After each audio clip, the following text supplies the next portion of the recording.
بسم اللہ الرحمن الرحیم نحمده ونصلی علی رسولہ الکریم۔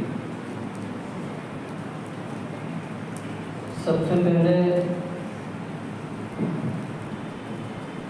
آج کی اس مجلس کے مفکر مولانا محمد یاسر صاحب دامت برکاتہ کہ انہوں نے ایک فکر کو لے کر اور ایک عزم اور ارادے کو لے کر آج کی یہ مجلس، یہ پروگرام بلایا اور آپ تمام حضرات تشریف لائے۔ سب سے پہلے ان کو اس اہم کام پر مبارکباد پیش کرتا ہوں، اور دوسرے نمبر پر آپ تمام حضرات مولانا کی دعوت پر تشریف لائے، آپ تمام حضرات کی مبارکباد کے مستحق ہیں۔ آج کی ہماری یہ جو مجلس ہے، یہ جو محفل ہے، یہ دین کے ایک اہم کام کے لیے ہے۔ آج کے پروگرام کا مقصد آپ حضرات کے سامنے دعوت نامے کی شکل میں بھی آ گیا۔ حضرت مفتی محمد صالح صاحب دامت برکاتہ نے بھی بیان کر دیا، اسی طریقے سے جو معزز مہمان تشریف لائے تھے انہوں نے بھی بیان فرمایا۔ تو پروگرام کا جو مقصد ہے وہ تو سب کے سامنے واضح ہے۔ اللہ تبارک و تعالیٰ قرآن کریم میں ارشاد فرماتے ہیں فاستبقوا الخیرات۔ دوسری جگہ ارشاد فرماتے ہیں وفی ذلک فلیتنافس المتنافسون۔ فاستبقوا الخیرات، نیکی اور بھلائی کے کاموں کی طرف بڑھنے کی، سبقت کرنے کی کوشش ہم سب کو کرنی چاہیے۔ یہی اللہ تبارک و تعالیٰ اس آیت پاک میں ارشاد فرما رہے ہیں۔ ہمارا دنیا کا جو ماحول ہے، اس ماحول کی اگر ہم بات کریں تو اس ماحول میں جب ہم بہت گہرائی سے دیکھتے ہیں تو پوری دنیا کے اندر الگ الگ چیزوں کے مقابلے، الگ الگ چیزوں کے پروگرام منعقد کیے جا رہے ہیں اور لوگ اس میں شرکت کرتے ہیں۔ گانوں کے مقابلے ہوتے ہیں، ناچ کے مقابلے ہوتے ہیں، حسن کے مقابلے ہوتے ہیں، دوڑ کے مقابلے ہوتے ہیں، نشانے بازی کے مقابلے ہوتے ہیں، تیراکی کے مقابلے ہوتے ہیں، اور ہمارے مدارس کی لائن میں تقالید کے مقابلے ہوتے ہیں۔ اسی طریقے سے مدارس کی لائن میں اذان کے بھی مقابلے منعقد ہو رہے ہیں، اور اذان کے ساتھ ساتھ قرآن کے مقابلے، نعت کے مقابلے بھی منعقد ہو رہے ہیں۔ فاستبقوا الخیرات، خیر کے کاموں کی طرف سبقت کیجیے۔ حفظ قرآن کریم جو ہم پڑھتے ہیں، پڑھاتے ہیں ہمارے مدارس میں، ہمارے مکاتب میں، یہ بھی ایک اہم بھلائی اور اعظم الخیرات ہے۔ اس لیے قرآن کریم میں مسابقے کا عمل انتہائی مؤثر اور انتہائی مفید ہے۔ پروگرام کی تاریخوں میں مسابقہ منعقد کیا جائے گا ہمارے شہر سہارنپور کے مدارس مکاتب کے درمیان۔ انشاءاللہ اس کی بعد میں آپ تمام حضرات کو اطلاع بھی دی جائے گی، اس کے فارم بھی انشاءاللہ چھپ جائیں گے، اور وہ فارم بھی آپ حضرات کی خدمت میں انشاءاللہ پیش کیے جائیں گے۔ اس کی جو بھی ترتیب ہوگی وہ انشاءاللہ مولانا یاسر صاحب آپ حضرات سے رابطہ رکھیں گے اور بتائیں گے۔ میرا جو بولنے کا مقصد ہے وہ یہ ہے کہ یہ جو مسابقہ ہے، یہ جو مسابقہ منعقد ہوگا، ہمارے بہت سارے احباب وہ ہیں جو آج سے قبل کسی نہ کسی مسابقے کے پروگرام میں شریک ہوئے، چھوٹی جگہ بھی شریک ہوئے اور بڑی جگہ بھی شریک ہوئے۔ تو ہمیں وہ تمام چیزیں معلوم ہیں کہ مسابقے میں کن کن امور کا لحاظ رکھا جاتا ہے اور کن امور سے پرہیز کیا جاتا ہے۔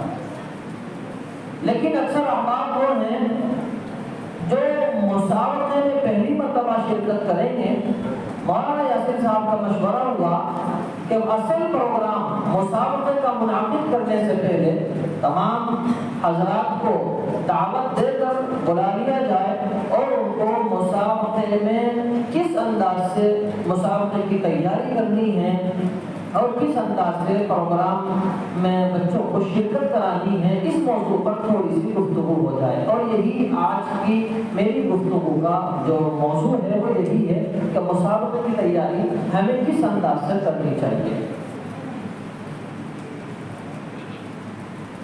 سب سے پہلے ہمیں یہ سمجھنا چاہیے کہ جو مسابقات منعقد کیے جاتے ہیں اس سے فائدہ کیا ہوتا ہے۔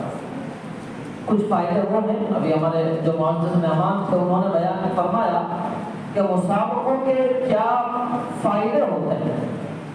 آپ نے جیسا سنا ابھی حضرت مولانا غلام محمد بستانی صاحب دامت برکاتہم جب انہوں نے یہ مسابقات کا بیڑا اٹھایا اور ملک کے گوشے گوشے میں ہر صوبے میں ہر صوبے کو بھی زون میں تقسیم کرنے کے بعد جو مسابقات منعقد ہوئے اس سے مدارس میں اور مکاتب میں ایک قسم کی بیداری پیدا ہوئی اور اسی بیداری کے سبب ہمارا تعلیمی معیار جو ہے وہ بلند ہوتا چلا گیا۔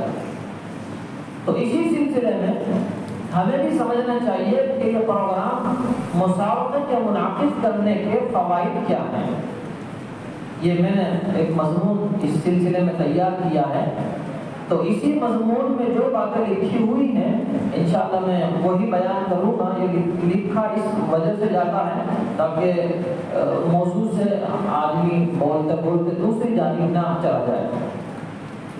مسابقے کا فائدہ، 10 فائدے میں نے مسابقے کے یہاں لکھے ہیں، آپ حضرات سماعت فرمائیں۔ نمبر 1، طلباء میں ایک دوسرے سے آگے نکلنے کا، سبقت کرنے کا، بڑھنے کا شوق پیدا ہوتا ہے۔ نمبر 2، مسابقے سے طلباء کی یادداشت مضبوط ہوتی ہے۔ نمبر 3، مدرسے کا اور طلباء کا اور درجے کا تعلیمی معیار بلند ہوتا ہے۔ نمبر 4، ہمارے طلباء میں ہمت اور جرأت پیدا ہوتی ہے۔ ہم نے دیکھا ہوگا کہ ہمارے یہاں طلباء میں ہمت اور جرأت کی بہت کمی ہوتی ہے، چونکہ ہم اپنی درسگاہ میں اپنے درجے میں اس طرح کا ماحول نہیں دے پاتے۔ آپ دیکھیں کہ بچہ بغیر غلطی کے سبق سنا کر چلا گیا، بچہ بغیر غلطی کے پارا سنا کر چلا گیا، ایک بھی اس کی غلطی یا اٹک نہیں آئی، لیکن اسی بچے سے اسی درسگاہ میں وہی استاد تمام طلباء کو خاموش کر کے درمیان میں بٹھا کر اسی بچے سے اسی بارے میں سے سوال کرتا ہے تو وہ بچہ جواب نہیں دے پاتا، وہ نہیں پڑھ پاتا، 2 لائن پڑھے گا، 4 سطر پڑھے گا، اس کے بعد رک جائے گا۔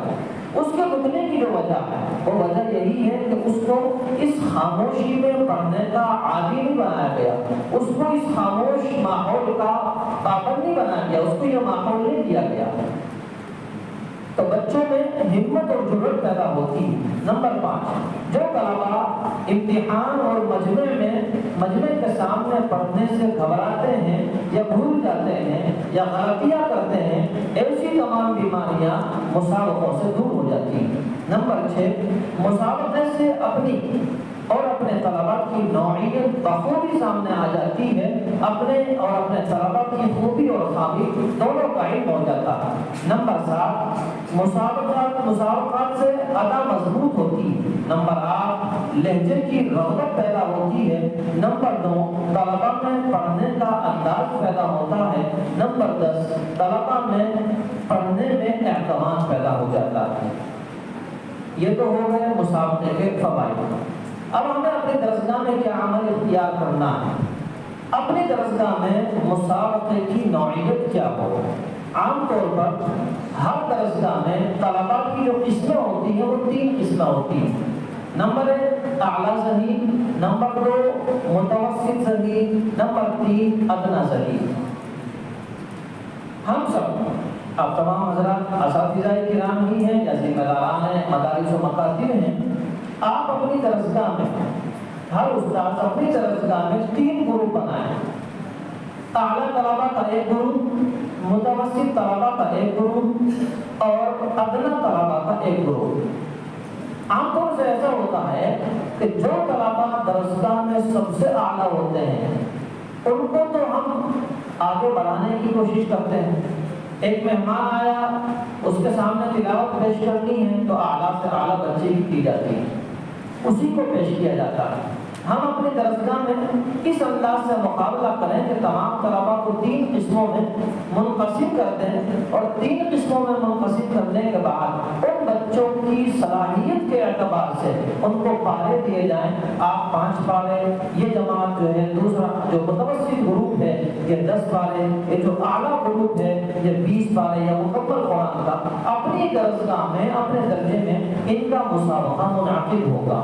تو اسی طلباء کے اسی انداز کے کمزور، متوسط، اعلیٰ طلباء کو چھانٹ لیا جائے اور ان کے درمیان مقابلہ، مسابقہ اپنے درسگاہ کی حیثیت میں، درسگاہ کے انداز میں کیا جائے. ہر ہفتے میں ایک دن ایسا ضرور ہونا چاہیے، بلکہ ہونا تو چاہیے ہر دن. اگر ہر دن ہم یہ عمل کر لیتے ہیں تو اس کے بھی بہت فوائد ہیں، لیکن اگر ہر دن مدرسے میں یہ ماحول پیدا نہیں کیا جا سکتا تو ہم ہفتے میں ایک دن جمعرات کے روز یہ ماحول پیدا کر سکتے ہیں. ہر ہفتے تمام طلباء کو خاموش کر کے ایک طالب علم کو درسگاہ کے درمیان میں بٹھائیں اور پورے ہفتے میں ظہر کے بعد جو پارے آموختہ میں سنائے گئے اور پورے ہفتے جو پارے آموختہ کے سنائے ہیں ان میں سے کم از کم 3 سوالات درسگاہ کو خاموش کر کے کیے جائیں.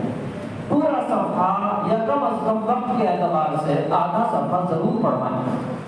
اس کو ہم ہفتے والی انجمن کا بھی نام دے سکتے ہیں. نمبر 2، ششماہی یا سالانہ مسابقہ اپنی درسگاہ اور اپنے ادارے میں ضرور کرائیں. نمبر 3، جن طلباء کو مسابقے کے لیے تیار کرنا ہے، کچھ طلباء ہوں گے جن کو ہم اپنے درجے میں یا دوسرے کسی پروگرام میں مسابقے کے لیے تیار کر رہے ہیں یا ان کو ہم پیش کرنے کا ارادہ رکھتے ہیں، تو ایسے تمام طلباء کے لیے ہمیں کیا عمل اختیار کرنا ہے؟ ان تمام طلباء کو مائک کے سامنے بٹھائیں اور مائک کے سامنے بٹھا کر خوب سوالات کریں اور ہر سوال میں کم از کم 1 صفحہ پڑھائیں اپنے سامنے. نمبر 4، جن پاروں کا مسابقہ ہے، مثلا 10 پارے یا 20 پارے یا مکمل قرآن کریم، ایسے طلباء کو روزانہ مائک پر بٹھا کر وہ پارے سنے جائیں. اس کی شکل یہ اختیار کر لی جائے، اگر درسگاہ میں چھوٹے مائک کا انتظام ہے یا مدرسے میں چھوٹے مائک کا انتظام ہے، مدرسے یا مکتب سے جن 2 یا 4 طلباء کو مسابقے کی تیاری کرائی جا رہی ہے، ان تمام طلباء کو اساتذہ پارا سننے کے بعد ایک طالب علم کے حوالے کر دیں. وہ طالب علم قرآن لے کر دور بیٹھے، جیسا ایک ستون یہ ہے، ایک ستون یہ ہے، اتنے فاصلے پر بیٹھے، اور ادھر بیٹھنے والا طالب علم پارا سنے اور ادھر بیٹھنے والا طالب علم مائک میں اپنا پورا پارا سنائے. جب بچہ مائک پر بیٹھتا ہے تو 1 منٹ کو، جو پہلی مرتبہ بچہ بیٹھتا ہے تو 1 منٹ کو وہ کھو جاتا ہے، اس کا دماغ کام نہیں کرتا کہ میں کہاں بیٹھ گیا ہوں. یہ بہت بڑے بڑے لوگوں کی باتیں جب سننے میں آتی ہیں، بڑے ہو گئے، بڑے عہدوں پر فائز ہو گئے، لیکن مائک پر بولنے سے بہت گھبراتے ہیں. تو ہمارے جب بڑے لوگ اتنا گھبراتے ہیں، بڑی عمر کے لوگ افسر بن جاتے ہیں، وہ مائک پر بولنے سے گھبراتے ہیں. ہمارے طلباء کا بھی تقریباً اسی طریقے سے حال ہوتا ہے. تو ایسے طلباء کو روزانہ مائک پر بٹھا کر وہ پارے سنے جائیں تاکہ مائک پر بیٹھ کر گھبراہٹ طاری نہ ہو. مسابقہ کی تیاری کس طریقے سے کریں؟ مسابقہ میں عام طور پر چند امور پر توجہ دی جاتی ہے. نمبر 1، یادداشت کی مضبوطی، جو سب سے پہلے نمبر پر ضروری ہے. اس کو 3 مراحل سے سمجھنے کی کوشش فرمائیں. پہلا مرحلہ، طالب علم یا مصاحب اپنا پارا بغیر غلطی اور اٹک کے سنائے. اگر اس کی غلطی آ رہی ہے تو سمجھ لیجیے وہ طالب علم مسابقے کے لیے مکمل طور پر تیار نہیں ہوا. اگر وہ طالب علم بغیر اٹک اور غلطی کے اپنا پارا سنا رہا ہے تو سمجھ لیجیے کہ وہ ہمارے درجے میں پہلے مرحلے میں کامیاب ہو گیا. دوسرا مرحلہ، پارہ سنانے کے بعد خود استاد یا دوسرا طالب علم اس پارے میں سے کم از کم 10 سوالات کریں. اگر وقت کم ہے، نہیں 10 سوالات کیے جا سکتے تو 5 سوالات ضرور کریں. کم از کم 10 سوالات کریں. اور یہ سوال کرنے کا انداز عام طور سے کیا ہوتا ہے؟ سوال کرنے کا انداز عام طور سے یہ ہوتا ہے کہ صفحے کے شروع سے، سورت کے شروع سے، رکوع کے شروع سے، یا آدھے کے جہاں سے آدھا یا 3 پاؤں یا پاؤں ہو رہا ختم ہو رہا ہے وہاں سے. تو ایسے سوالات نہ کیے جائیں. سوالات ایسی جگہ سے کیے جائیں جو مشکل سے مشکل ترین مقام ہے. سوالات ایسے انداز سے کیے جائیں، مثال کے طور پر ایک سورت شروع ہونی ہے. سورت شروع ہونے سے پہلے ایک آیت ہے، وہ اس آیت بچے کو پڑھ کر بتائی جائے کہ یہاں سے پڑھنا. آپ دیکھیں گے کہ جب ختم ہونے والی جو سورت ہے اس کی آخری آیت سے سوال کیا گیا اور اگلی شروع ہونے والی دوسری سورت ہے، بچہ عام طور سے ایسی جگہ پڑھتے لیتا ہے اس آیت کو، لیکن پڑھنے کے بعد خاموش ہو جاتا ہے. اب اس کو یاد نہیں آتا کہ یہ سورت ختم ہو گئی یا مجھے بسم اللہ پڑھ کر سورت شروع کرنی ہے. تو ایسے انداز سے سوال کیے جائیں کہ بچے کو معلوم بھی ہو جائے کہ سوالات کس انداز سے ہونے. درمیان رکوع سے، درمیان صفحے سے اس انداز سے سوال کیے جائیں. بلکہ کہیں سے بھی سوالات کیے جائیں درمیان سے ہوں، سورت کے ختم ہونے سے پہلے ایک آیت. یہ میں نے پوری ترتیب بتا دی. تیسرا مرحلہ، 2 مرحلے ہمارے پورے ہو گئے. تیسرا مرحلہ ہے، تیسرے نمبر پر طالب علم کو کرسی پر بٹھایا جائے یا ممبر پر بٹھایا جائے. اگر کرسی اور ممبر میسر نہ ہو تو کوئی بھی کسی بھی اونچی جگہ پر اس بچے کو بٹھایا جائے اور مائک لگا کر طالب علم سے سوالات کریں. مائک کا جتنا زیادہ استعمال ہوگا اتنی زیادہ مسابقے کی تیاری بہت اچھے انداز سے ہوگا. مائک لگا کر طالب علم سے سوالات کریں اور مائک میں ہی طالب علم پڑھیں. یہ تو یادداشت سے متعلق بات ہوگی. مسابقہ میں دوسرا سب سے اہم جز ہوتا ہے ادائیگی، تلفظ. دوسرے نمبر پر سب سے اہم چیز تلفظ اور ادا کا درست ہونا، حروف کا مخارج سے ادا ہونا، تمام قواعد کی رعایت کرتے ہوئے تلاوت کرنا. اس پر توجہ بہت زیادہ ضروری ہوتی ہے. غنہ، مد، اخفاء، اظہار، طول باریک کی رعایت کرنا، معروف مجہول کی رعایت کرتے ہوئے تلاوت کرنا اور اسی انداز سے بچے کو تیار کرنا.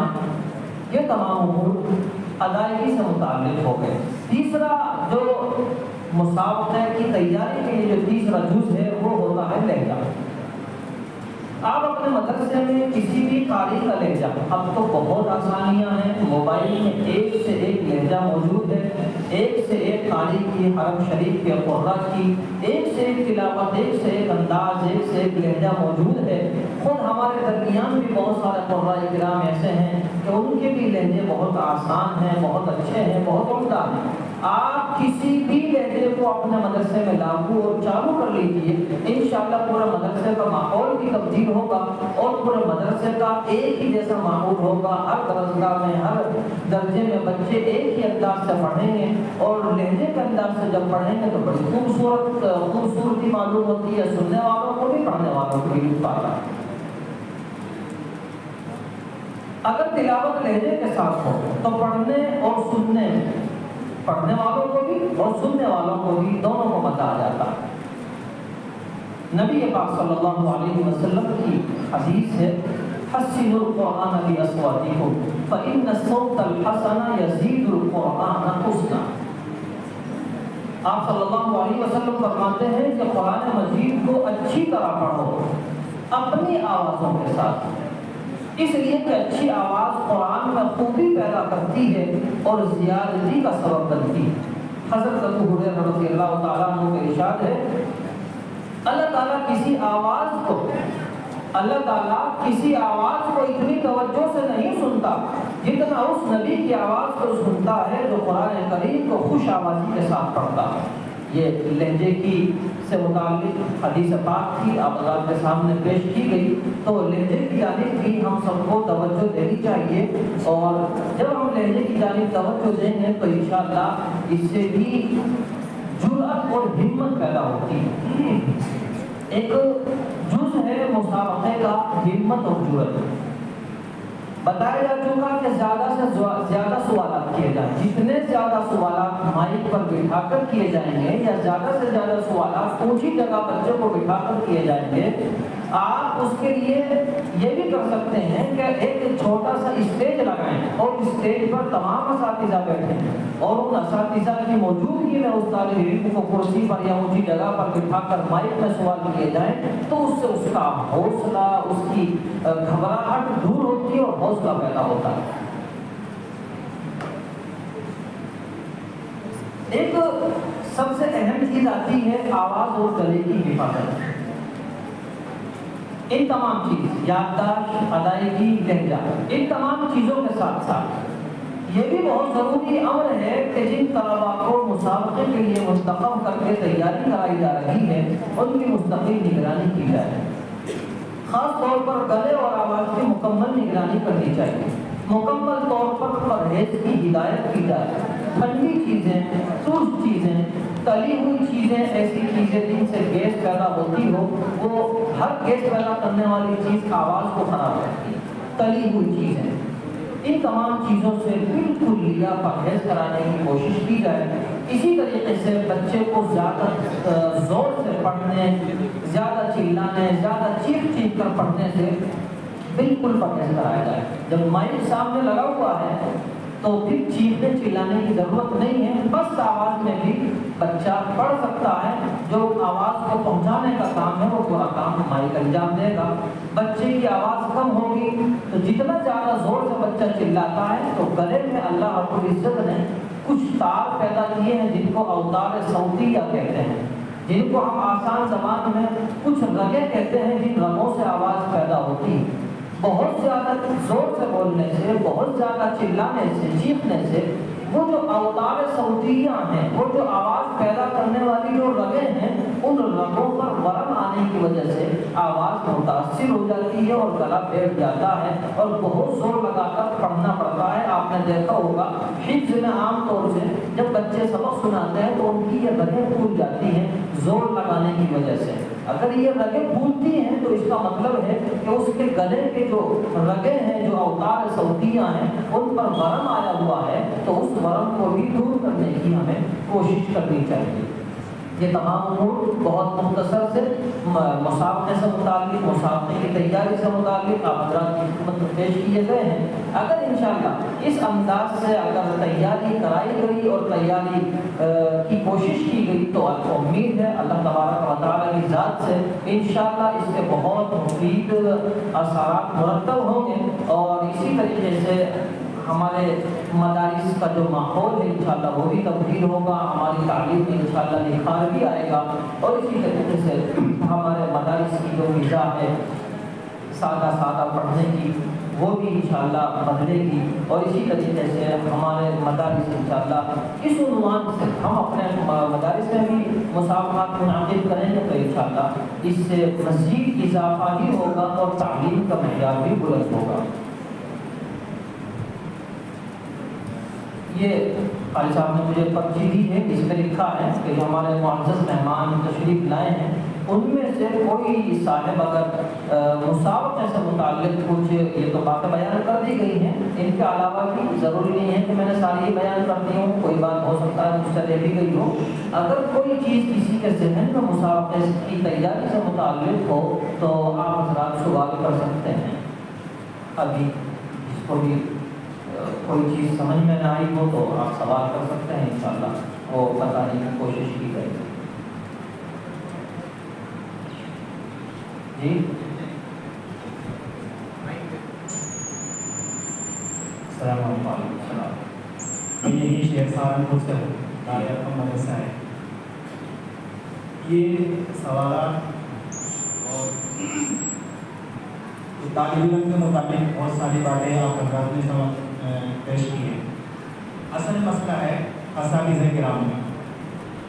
جو اکثر شہر سہارنپور کے اندر مدرسے ہیں ان میں کوئی معیاری ادارہ نہیں ہے، اور اس میں بھی جو ایک دو مدرسہ ہے تعلیم کے میدان میں بالکل صفر ہیں ہم لوگ سہارنپور شہر کے اندر۔ اس کی وجہ یہ ہے کہ ہمارے پاس اساتذہ کرام اچھے نہیں ہیں، تو اس کے لیے آپ حضرات سے خاص کر مولانا یاسر صاحب سے دبن گزارش ہے، ایک تدریب المعلمین کا نظام یہاں آپ کے یہاں اچھی خاصی جگہ ہے، وہ نظام مرتب کیا جائے، اور ہر مدرسے سے چاہے مدرسے والے ہی سب مل کر جو معلمین حضرات ہیں ان کی فیس دیں، اور چاہے آپ اپنی طرف سے کر لیں سبحان اللہ، تو اساتذہ کرام جو ہمارے یہاں پڑھانے والے ہیں ان کے لیے جیسے دورانی فائدہ ہوتا ہے، پھر پارے کا لہجہ کیا ہوتا ہے، پھر نازل قرآن شریف پڑھنے کا لہجہ کیا ہوتا ہے، پھر حفظ کا کیا لہجہ ہوتا ہے، ان سب چیزوں سے اساتذہ کرام ناواقف ہیں، اکثر یعنی 95% اساتذہ کرام ناواقف ہیں، تو اس کے بارے میں کچھ آپ حضرات روشنی ڈالیں اور اس کے لیے کچھ انتظامات کریں۔ یہ بات تو بہت عمدہ کہی گئی، کیونکہ مسابقے سے یہ متعلق ایک اعتبار سے ہے بھی نہیں اور ایک اعتبار سے مسابقے سے متعلق بھی ہے۔ اگر استاد ہی معیاری تعلیم دے گا تو تبھی تو بچے مسابقے میں شرکت کریں گے، اور اگر معیاری تعلیم نہیں ہوگی تو مسابقے میں شرکت کرنا بھی مشکل امر ہوگا۔ جیسی بات کہی کہ یہ بہت افسوس کی بات بھی ہے کہ ہم جس شہر میں بیٹھے ہیں، جس جگہ ہم بیٹھے ہیں، اور یہیں بیٹھ کر اگر یہ بات کہی جائے کہ یہاں کوئی اہم کام نہیں ہو رہا ہے، تو میں سمجھتا ہوں سب سے پہلے میرے لیے یہ واقعی شرمندگی کی بات ہے کہ ہم اتنے عظیم شہر میں ہوتے ہوئے، اتنے عظیم ادارے کی جڑ میں رہتے ہوئے، اگر ہمیں یہ چیز میسر نہیں ہے تو پھر کہاں میسر ہوگی۔ اس سلسلے میں یہی فکر مندی جو ہے، جو آج کا جو یہ پروگرام ہے، یہ انہی چیزوں کو لے کر ہے کہ انشاءاللہ یہ مسابقہ ہوگا، دیکھیں گے تو سب کو اپنی اپنی نوعیت سامنے آ جائے گی کہ ہم کیا کر رہے ہیں۔ قرآن کریم کی تعلیم سے متعلق اگر بیان کیا جائے کہ دنیا میں کس انداز سے تعلیم ہو رہی ہے، تو میں یہ سمجھتا ہوں کہ شاید اگر ہم نے اپنے دل پہ لے لیا کہ کیسی تعلیم لوگ کر رہے ہیں، انجام دے رہے ہیں، کیسی تعلیم بچوں کو دے رہے ہیں، تو شاید ہمارے لیے سب سے زیادہ شرمندگی کا مقام ہوگا کہ ہمیں کہاں ہونا چاہیے تھا اور ہم کہاں۔ ابھی 2-4 روز پہلے ایک مہمان تشریف لائے اور انہوں نے ایک جملہ کہا کہ آپ ہمارے یہاں ضرور تشریف لائیں، میں آپ کو دعوت دے رہا ہوں، آپ آنے سے پہلے صرف 2 دن پہلے فون کر دیں کہ میں آپ کے یہاں آ رہا ہوں۔ میری مرضی پر انہوں نے چھوڑ دیا کہ آپ جب مرضی آنا چاہیں جب آ جائیں۔ ہمارے چھوٹے سے مکتب میں آپ دیکھیں گے کہ ہم اپنے مکتب میں بچوں کو جو قرآن سکھا رہے ہیں وہ ترجمے کے ساتھ سکھا رہے ہیں، حالانکہ ترجمہ ان کے ذہن سے بہت اونچی چیز ہے۔ لوگ دورہ حدیث شریف سے فارغ ہو جاتے ہیں لیکن ترجمہ قرآن کا کرتے ہوئے گھبراتے ہیں۔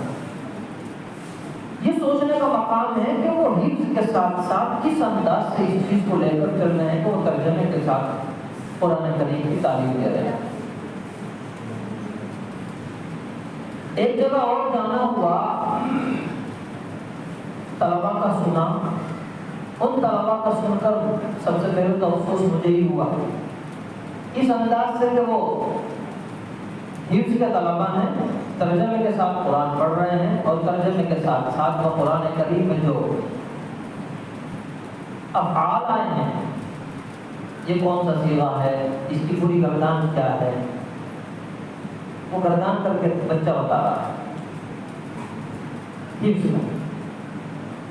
شاید ہمارے یہاں میرے بھی یاد نہیں بہت ساری گردانیں تو ہم بھی بھول گئے۔ تو کرنے کے لیے بہت کچھ ہے اور نہ کرنے کے لیے بھی بہت سارے بہانے بھی ہیں۔ تو سب سے پہلی جیسے یہ ایک فکر مندی کی بات ہے اور ہونا چاہیے تدریب المعلمین کی بات مولانا نے کہی تو مولانا یاسر صاحب اس کا بہترین جواب دے پائیں گے کہ اس کی کیا شکل ہو. یہ مسابقہ بھی اسی فکر دلانے کی یہ کوشش ہے. اور کوئی صاحب بات کرنا چاہیں. ایسے بھی ماحول ہیں. ایک جگہ ایک بچے سے سوال کیا درمیانے سطح سے، پورے مدرسے میں کسی بھی بچے سے سوال کر دو، بچہ جواب دیتا ہے یہ سوال جو آپ نے کیا ہے آیت نمبر فلاں سے کیا ہے، صفحہ نمبر فلاں سے کیا ہے، اس سے پہلے والا جو صفحہ تھا اس کا نمبر یہ ہے، سورت یہ ہے، منزل نمبر یہ ہے. یہ تمام چیزیں بیان کرنے کے بعد اب بچہ خاموش بیٹھا. میں نے کہا بھائی جب اتنا پڑھ دیا اب آگے بھی پڑھو. کہ اب آپ بتاؤ میں آگے پڑھوں کہ پچھلی طرف پڑھوں. اب بچہ کیا کہہ رہا ہے کہ میں اگلی آیت پڑھوں کہ پچھلی الٹی طرف سے پڑھنا شروع کروں. یہ بھی ایک انداز ہے تعلیم کا، اس طرح بھی تعلیم دی جا رہی ہے. ہم یوں نہیں کہہ سکتے کہ پرانے لوگ ایسی تعلیم دیا کرتے تھے اب نہیں. آپ حضرات چاہیں کہاں کہاں ایسی تعلیم ہو رہی ہے آپ مجھ سے رابطہ فرمائیں، میں انشاءاللہ آپ کی رہنمائی کروں گا.